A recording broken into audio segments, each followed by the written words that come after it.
This is Local Edition. Brad Pomerance here in San Diego County, joined by Mark West. He is a councilman in beautiful Imperial Beach, California. And I want to speak with you about Imperial Beach and specifically the beach. Yeah. Can I go to the beach? Well, not right now, unfortunately, Brad.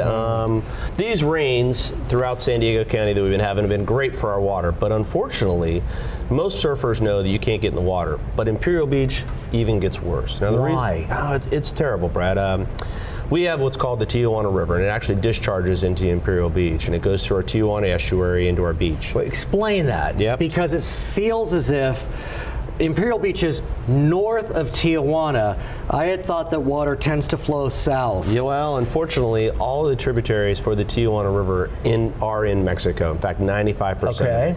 So all the infrastructure problems that are in Mexico get dumped into this river, unfortunately. Okay, and then it flows all the way down and ends up crossing the border in Tijuana, flowing through our estuary, and then out to our ocean in Imperial Beach, and it closes down. That's raw sewage, tires, plastics, all kinds of different things. It's an environmental disaster. Our beach has remained closed since December 15th, and it's still closed. Why? Is it because of the rains? The rains just exacerbate the problem. So in other words, all of those things that when it's a normally dry river, which 99% of our rivers in San Diego County have been. Yeah.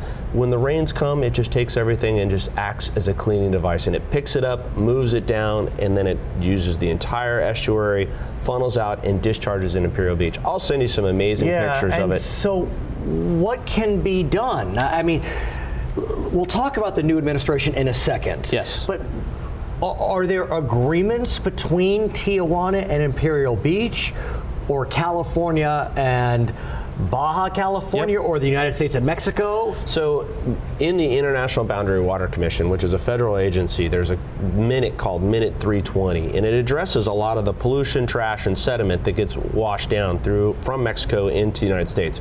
It's a brand new minute. It just started like a year ago. So that is giving teeth to this problem so they can start cleaning it up. But we've been working on this issue for like 25 years. So it's a brand new minute that was passed about a year ago. Yep. I presume since it's international, it falls within the purview of the federal government. It does. And I think it's fair to say that relations between the United States and Mexico are at an all-time low. Yes. I don't know if you saw that. They are very low. I mean, the president of Mexico was supposed to go to Washington to visit with the president of the United States, and a Twitter war broke out over the wall that Mr. Trump wants to build, and so the president of Mexico decided not to come. Yeah, Brad, it's a sad state in many ways. I'd tell you the truth.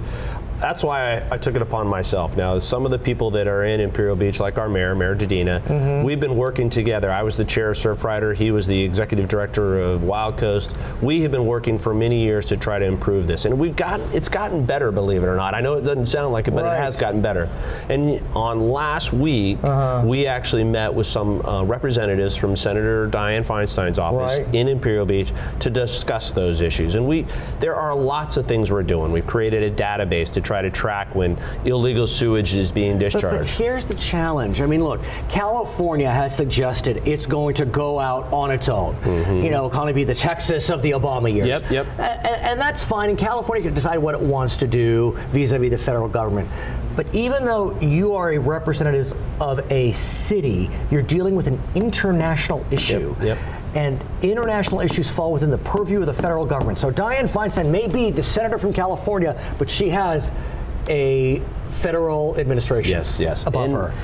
It is, in many ways, you're exactly right, Brad. It is a scary time that we have entered. I am doing everything in my power to use the offices that I know to affect this issue. Now, the International Boundary and Water Commission is a federal agency. They are falling under the federal government, which is under a hiring freeze. But I have to use those offices because those are the things. That's all I've really got left for to do. You know. So we can go in and we pick up after the rains stop. We go in there. We pick up all the plastic bottles and all the trash through our No Border Sewage campaign with Surfrider and but raw sewage. I mean, you can't pick that up. No. We are very lucky in many ways that an estuary acts as a sponge in many ways. So some of it does get absorbed, but it's an environmental disaster that happens almost every time it rains in Imperial Beach. It really is, and we are trying to draw attention to it, make it better, and work with our border people on both sides of the border. And you're right, Brad. It is going to be a challenge. So where does IB go from here? Because, like you said, I mean, you need international involvement, you need international cooperation. I just don't know if the Mexicans are going to be so willing to cooperate with the United States, even though California may take a different posture. Yeah, it is. We were making a lot of good headway prior to this election. And in fact, we had a lot of officials in Mexico that were all for making sure that they were making the infrastructure changes that needed to occur in Tijuana and the Tijuana River Basin.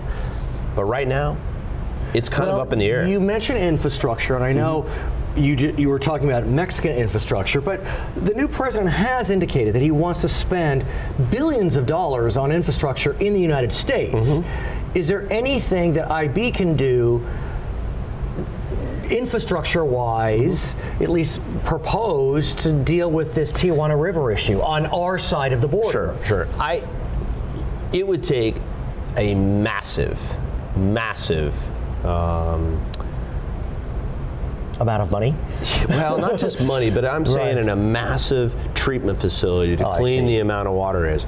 We, as the people, the leading council members in Imperial Beach, believe that the changes need to come on the south side of the border. The Mexican side. Exactly, before we can actually do that. Because we have a treatment facility that does treat water Mexican water in Tijuana, in San Diego, called the International Boundary Water Commission. It's a 50 million gallon per day, but every time when it rains it just gets overwhelmed. So if we can make the infrastructure changes in Tijuana that we were making great progress with prior to the new administration. If we can get those changes done, that will go much further than anything we could do in Mexico. Because essentially, in Imperial Beach, because essentially we're just on the receiving end. So it's a big issue. It's a trans-border issue, which makes it even more difficult. But I think if we, as the citizens of Imperial Beach and the leadership in Imperial Beach and the government of Imperial Beach continues to blow our horn, we're going to make some progress, and that's all we can do right now. You're a vet. I am a vet. And a proud one at that. I am. And 24 years. And I want to get a sense from you. Veterans issues continue to be important to San Diegans. They are. We had the VA crisis. Yep. We have some homeless issues, although they're improving. They are. What's happening in IB or the region in terms of vets? Okay, so there's a couple things, Brad. I've been really focused on Imperial Beach. We have believe it or not, we're a population of 27,000 on this most southwesterly city in America, and we have a homeless population that's a lot bigger than a lot of people realize. In fact, during my campaign, I spent a lot of time working with some of our local pastors to really help identify these people, and I have taken it upon myself to figure out a way to not only clean and get these people some housing and get some clothing, but really reach out to these people and feed them. And we've got a great food bank that has been set up by one of our local pastors that's doing some great feeding for them. Will you come back and talk more about that? Because I think it's important. This is an issue that's relevant in Imperial Beach, San Diego, the county, and the entire state. His name is Mark West. He is a councilman in the beautiful city of Imperial Beach. My name is Brad Pomerance. We're in San Diego County today, and you are joining us on Local Edition.